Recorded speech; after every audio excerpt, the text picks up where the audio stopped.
بس تم اپنے رب کی تصدیق کرو، ہم کے ساتھ، اور بخشش کی دعا کرو، بے شک وہ سب سے بڑا تواب ہے۔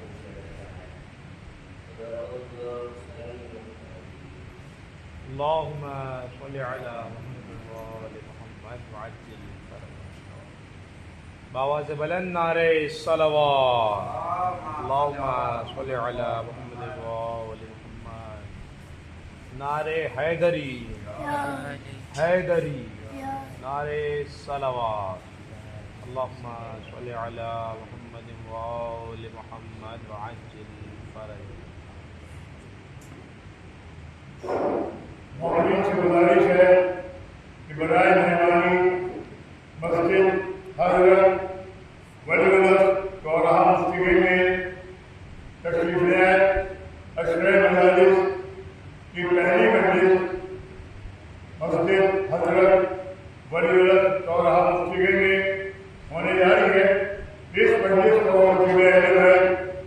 عالی جناب استاد صاحب قبلہ ادا فرمائیں گے۔ بھارت میں یہ آواز جاری ہے، مومنین سے گزارش ہے کہ برائے مہربانی مسجد حضرت ولی العصر چوراہا مفتی گنج میں تشریف لے آئیں۔ ایک نعرہ صلوات۔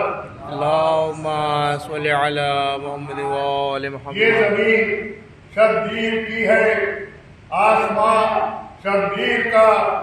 یہ زمین شبیر کی ہے، آسمان شبیر کا۔ آسمانوں سے بھی اونچا ہے مقام شبیر کا۔ اے مسلمان تجھ کو جنت کی تمنا ہے اگر، اے مسلمان تجھ کو جنت کی تمنا ہے اگر، کربلا میں دیکھ جا کر آستان شبیر کا۔ کربلا میں دیکھ جا کر آستان شبیر کا۔ کہہ رہی ہے اہل دل سے داستان کربلا، کہہ رہی ہے اہل دل سے داستان کربلا۔ بڑھ گیا ایوب سے بھی امتحان شبیر کا، بڑھ گیا ایوب سے بھی امتحان شبیر کا۔ دین فطرت کا سفینہ آ کے ساحل سے لگا، دین فطرت کا سفینہ آ کے ساحل سے لگا۔ کام آخر آ گیا عزم جواں شبیر کا، کام آخر آ گیا عزم جواں شبیر کا۔ دو جہاں مل کر جسے چاہیں تو کر سکتے نہیں، دو جہاں مل کر جسے چاہیں تو کر سکتے نہیں۔ کر گیا وہ کام ہنس کر بے زباں شبیر کا، کر گیا وہ کام ہنس کر بے زباں شبیر کا۔ مذہب اسلام کو اپنی جوانی دے گیا، مذہب اسلام کو اپنی جوانی دے گیا۔ کر گیا احسان ایک کڑیل جواں شبیر کا، کر گیا احسان ایک کڑیل جواں شبیر کا۔ ملک قسمت کی بلندی کربلا میں دیکھیے، ملک قسمت کی بلندی کربلا میں دیکھیے۔ حسن قسمت سے ہوا ہے مہمان شبیر کا، حسن قسمت سے ہوا ہے مہمان شبیر کا۔ دے گیا ہے دین پیغمبر کو قوت لازوال دے گیا ہے، دین پیغمبر کو قوت لازوال کربلا سے شام تک ایک ناتواں شبیر کا، کربلا سے شام تک ایک ناتواں شبیر کا، ہر قدم پر مشکلوں دشواریوں کے باوجود، ہر قدم پر مشکلوں دشواریوں کے باوجود آگ منزل کی بٹھیرا کارواں شبیر کا، آگ منزل کی بٹھیرا کارواں شبیر کا، فرق میں عباس سے قائم ہے شوکت دین کی، فرق میں عباس سے قائم ہے شوکت دین کی، حشر تک دنیا میں اونچا ہے نشاں شبیر کا، حشر تک دنیا میں اونچا ہے نشاں شبیر کا۔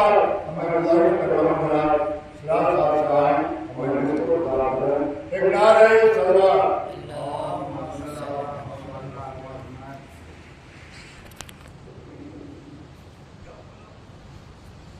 ایک نعرہ صلوات۔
یا اضافی الفاظ یا اضافی حرف نہیں نازل کیا جو بے مقصد، یعنی ہر ایک الفاظ کے پیچھے، ہر ایک لفظ کے پیچھے، ہر ایک حرف کے پیچھے حکمتیں چھپی ہوئی ہیں، یعنی ہر ایک حرف کے پیچھے کوئی وصیت ہے، کوئی پیغام پوشیدہ ہے۔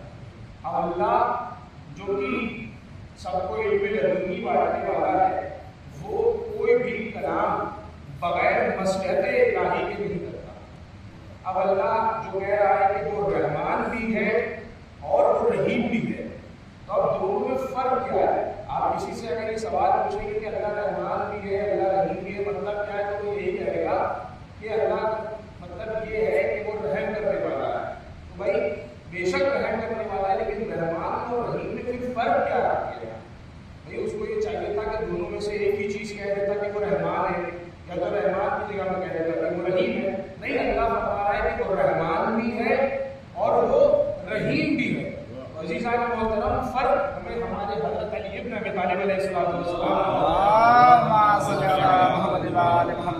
جب یہ سوال مولا سے پوچھا گیا تو مولا نے کہا بے شک اللہ رحم کرنے والا ہے، لیکن اللہ رحمان تمام مخلوقات کے لیے ہے۔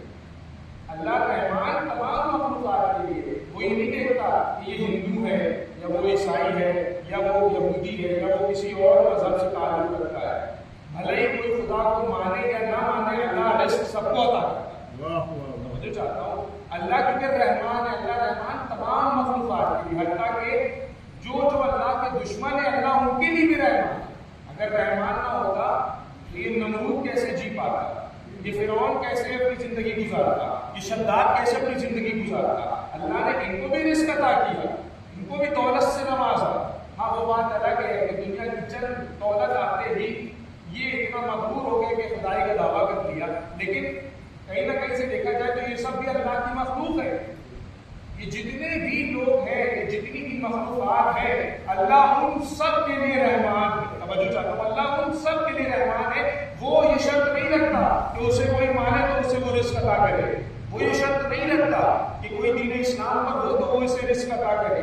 وہ سب کے ساتھ انصاف کرتا ہے، وہ سب کو رزق عطا کرتا ہے، لہٰذا وہ رحمان تمام مخلوقات کے لیے ہے، لیکن رحیم اپنے خاص بندوں کے لیے۔ توجہ چاہتا ہے، رحمان تو تمام مخلوقات کے لیے ہے، لیکن عزیزان محترم رحیم وہ اپنے خاص بندوں کے لیے۔ اب میں آپ کو دلیل دے دوں تاکہ بات واضح ہو جائے۔ بھائی دیکھیے، جو مسلمان نہیں ہیں ان کے پاس بھی جسم ہے، ان کے پاس بھی آنکھیں موجود ہیں، ان کے پاس بھی جسمانی نعمتیں موجود ہیں اور بھی نعمتیں موجود ہیں، تو ان میں اور ہم میں فرق کیا ہے؟ عزیزان محترم، ان میں اور ہم میں سب سے بڑا یہ فرق ہے کہ ان کے پاس ولایت امیر المومنین ہے۔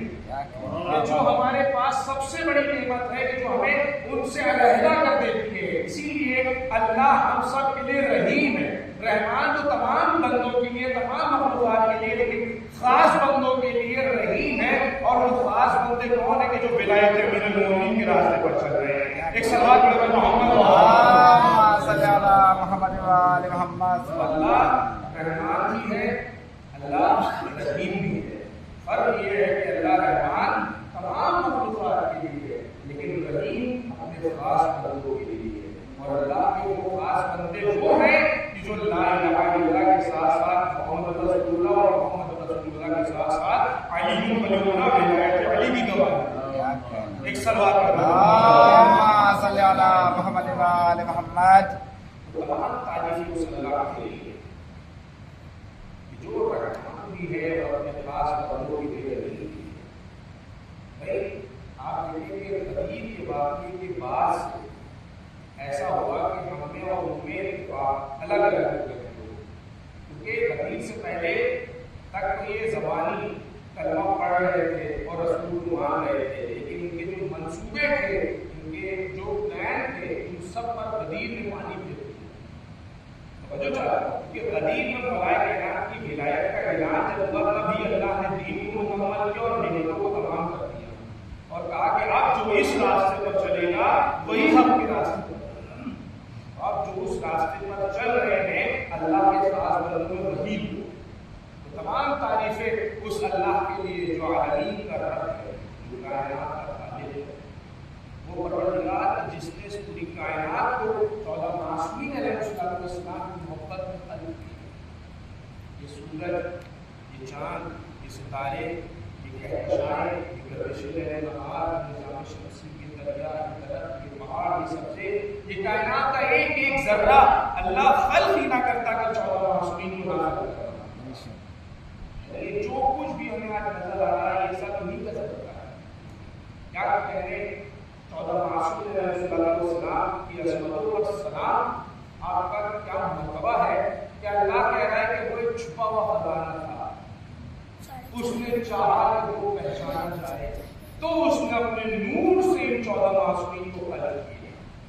آپ دیکھیں یہ میں نے پڑھ لیا، آپ نے سن لیا، لیکن غور طلب بات یہ ہے کہ اللہ چاہتا ہے کہ وہ پہچانا جائے تو اپنے آپ کو پہچانوانے کے لیے وہ انتخاب کس کا کر رہا ہے. آپ دیکھیں وہ انتخاب کس کا کر رہا ہے، یعنی انتخاب یہ اسے ایسوں کا کرنا ہے کہ جس سے وہ پہچانا جائے، جن کے ذریعے سے لوگ اللہ کو پہچانے. اب دیکھیے 14 معصومین علیہ السلام کا کردار دیکھیے، ان کا اخلاق دیکھیے، ان کے اعمال دیکھیے، ان کا علم دیکھیے، ان کا علم دیکھیے کہ لوگ انہیں دیکھتے تھے اور اللہ کو پہچانا. کہ بے شک جب یہ ایسے تو ان کا مطابق کیسے ہوگا. میں بات کہتی ہوں جس سے بات واضح ہو جائے گی، آپ سب مجھ سے بہتر جانتے ہیں. کربلا معظم اگر آپ دیکھیں تو پیغمبر پاک علیہ السلام موجود تھے، یوں بھی موجود تھے اور بظاہر بھی موجود تھے. کیسے موجود تھے؟ دیکھیے رسول خدا کی نمائندگی جناب علی اکبر کر رہے تھے، مولا علی کی نمائندگی حضرت عباس کر رہے تھے، شہزادی کونین کی نمائندگی بی بی ثانیہ زہرا بی بی جناب زینب کر رہے تھے، امام حسن کی نمائندگی ان کے بیٹے جناب قاسم کر رہے تھے، اور خود برس نفیس آقا حسین موجود تھے. یعنی جن جن لوگوں نے رسول خدا کی زیارت نہیں کی تھی، جن جن لوگوں نے مولا کائنات کی زیارت نہیں کی تھی، اب اللہ نے ان کی شبیہ یعنی ان کے جیسا ایسا نازل کیا کہ لوگ ان کو دیکھتے تھے اور پہچانتے تھے کہ یہ ان کے جیسے ہیں.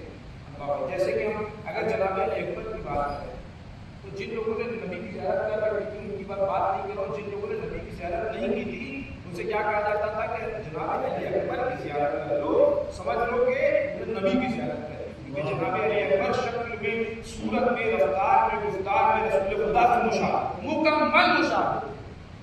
رسول خدا کی مورتی کی تصویر جناب علی اکبر تھے. جب آپ چلتے تھے تو آپ کا انداز بھی ویسے ہی تھا جیسے رسول اللہ کا. اور جب مولا عباس اور مولا علی اکبر ساتھ ساتھ چلتے تھے تو لوگوں کو محسوس ہوتا تھا کہ جیسے رسول اور نبی ساتھ میں آ رہے ہیں. مجھے چاہتا تو میں یہاں پر ایک بات عرض کرتا چلوں کہ لوگ جناب علی اکبر کو دیکھتے تھے اور اس سے اندازہ لگاتے تھے کہ جب جناب علی اکبر اتنے خوبرو ہیں تو رسول خدا کا حسن کیسا حسن ہوگا، وہ کتنے خوبصورت اور حسین ہوں گے. جناب علی اکبر کے حسن کی بات آ گئی ہے تو عرض کرتا چلوں، آپ نے قرآن مجید میں سورہ یوسف کی تلاوت کی. جناب یوسف کی خوبصورتی اور ان کی حسن و جمال کا تذکرہ دنیا بھر میں ہر ایک کو معلوم ہے کہ کیسے خوبصورت تھے، کیسے حسین تھے کہ لوگ دیکھ کر کے پہچان نہیں پاتے تھے آیا یہ کوئی فرشتہ ہے یا یہ بشر ہے یا یہ انسان ہے. ایسے خوبصورت تھے کہ جن کی مثال دنیا میں نہیں ملتی. لیکن جناب علی اکبر کا حسن، اللہ اکبر، جناب علی اکبر کا حسن اتنا زیادہ تھا جناب یوسف ان کے حسن پر فدا ہو جائے.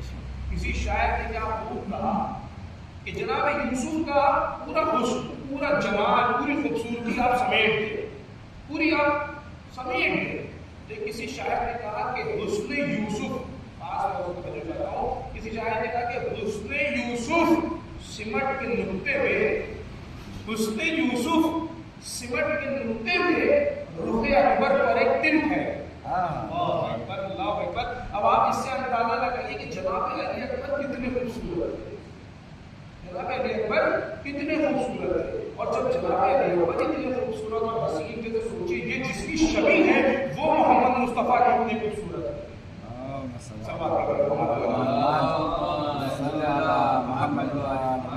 المختصر عرض کر دوں کہ جب اللہ نے چاہا کہ اپنے حبیب کی شبیہ زمانے میں دوبارہ بھیجوں تو جناب علی اکبر کو منتخب کیا.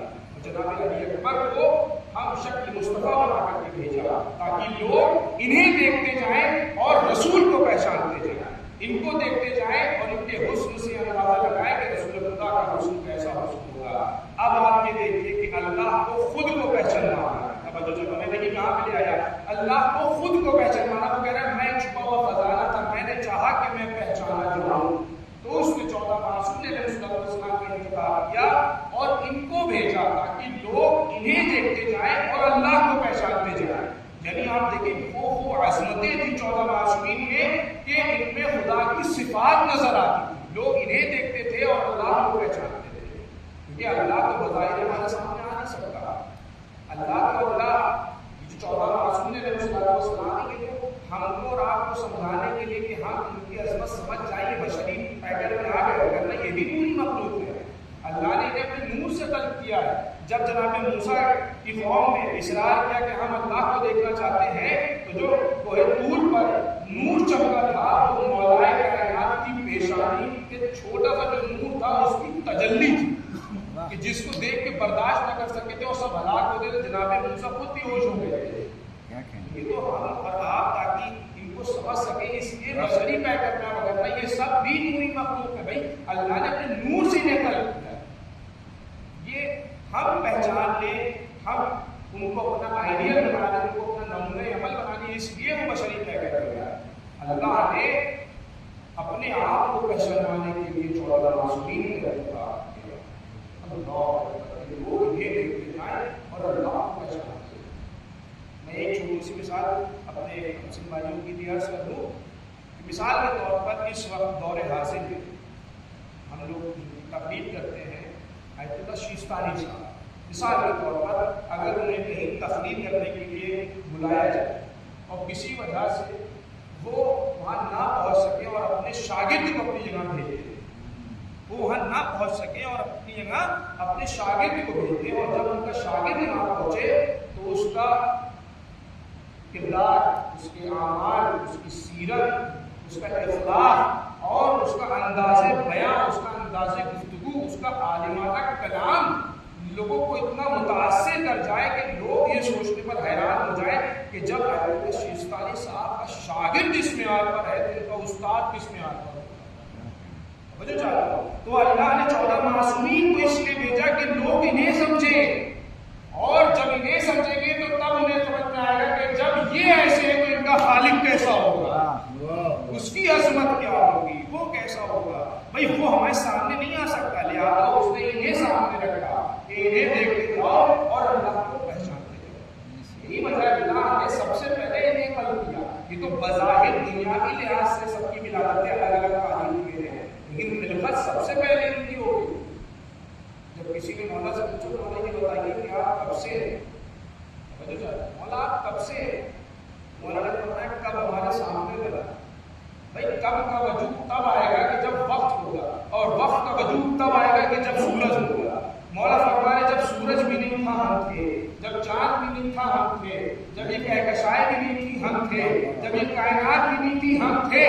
تو سوال ہی سوال کہ مولا جب کچھ بھی نہیں تھا، نہ زمین تھی، نہ زمان تھا، نہ مکین تھے، نہ مکان تھا، نہ زمین تھی، نہ آسمان تھا، نہ عرش اعظم تھا، کچھ بھی نہیں تھا، تو آپ کہاں تھے؟ تو مولا صرف ابھی اپنی بات نہیں کر رہے، ساتھ ساتھ 14 معصومین کی بھی بات کر رہے۔ جب اس نے پوچھا مولا آپ کہاں تھے، مولا نے فرمایا کہ ہم 14 معصومین اللہ کی اندیت میں تھے، ہم 14 معصومین اللہ کے نور میں تھے، اور پھر اس نے اپنے نور سے ہمارے نور کو علیحدہ کیا، اور اس نے ہم میں دیکھا کہ ہم میں ایک کی اسے حمد اچھی لگی، کہا کہ آپ سے تم احمد ہو، توجہ چاہتا ہوں، ایک کی عظمت پسند آ گئی، کہا کہ آپ سے تم علی ہو، ایک کی عصمت و طہارت پسند آ گئی، کہا کہ آپ سے آپ فاطمہ ہیں، ایک کا حسن اچھا لگا، کہا کہ آپ سے آپ حسن ہیں، ایک کی کریمی پسند آ گئی، کہا کہ آپ سے آپ حسین ابن علی۔ اللہ 14 معصومین کے نور میں سب کو علیحدہ کر رہا ہے۔ ایک کی کریمی پسند آ گئی، کہا کہ آپ سے آپ حسین ابن علی ہیں، ایک کے سجدے پسند آ گئے، کہا کہ آپ سے آپ سید الساجدین ہیں، ایک کا علم پسند آیا، کہا کہ آپ سے آپ باقر العلوم ہیں، ایک کی صداقت اچھی لگی، کہا کہ آپ سے آپ جعفر صادق ہیں، ایک کا باب الحوائج ہونا پسند آیا، کہا کہ آپ سے آپ موسیٰ کاظم ہیں، ایک کی رضا اچھی لگی، کہا کہ آپ سے آپ علی رضا ہیں، ایک کا تقویٰ اچھا لگا، کہا کہ آپ سے آپ امام تقی ہیں، ایک کی